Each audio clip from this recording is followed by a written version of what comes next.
Getting ready to do a CV axle change out with a Cardone Select. This is a Kia 2006 Spectra EX. So first step, with the wheel down on the ground, remove your cotter pin, which I've already done, and then I've used my favorite called Chill Zone.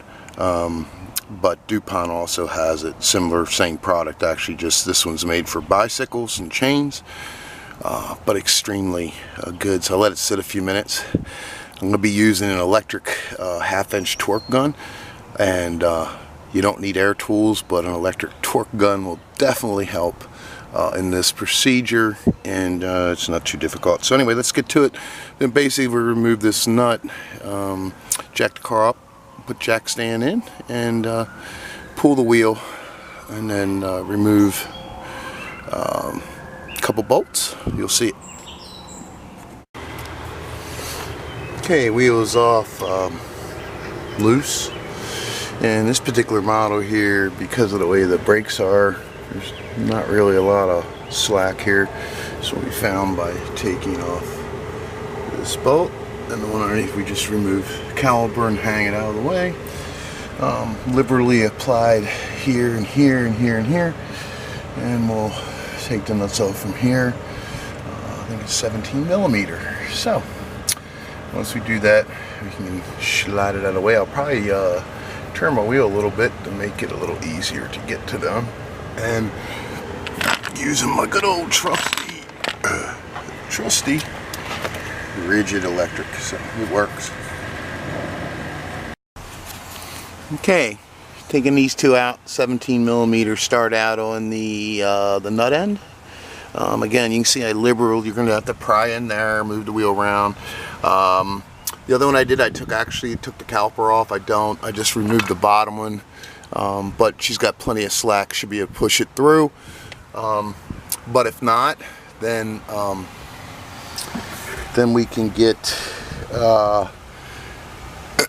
remove that, this last bolt here, just hang it out of the way, and then pop it through, and then up and back in there is where it goes in the tranny, and we'll pry that out.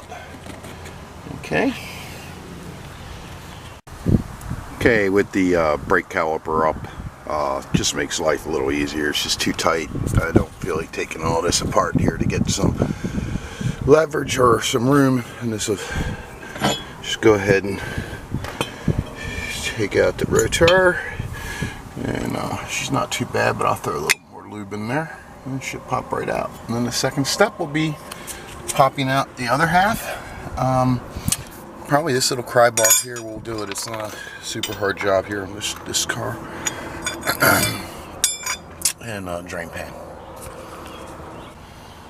Now I take the clip pin up top, and I just put a little bit of grease in there, and that way it holds it around just a little bit, so it's spaced evenly all around. Makes it a lot easier when you put it in and do the twists, and should connect.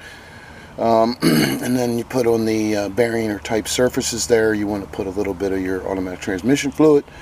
I don't know if you can see it.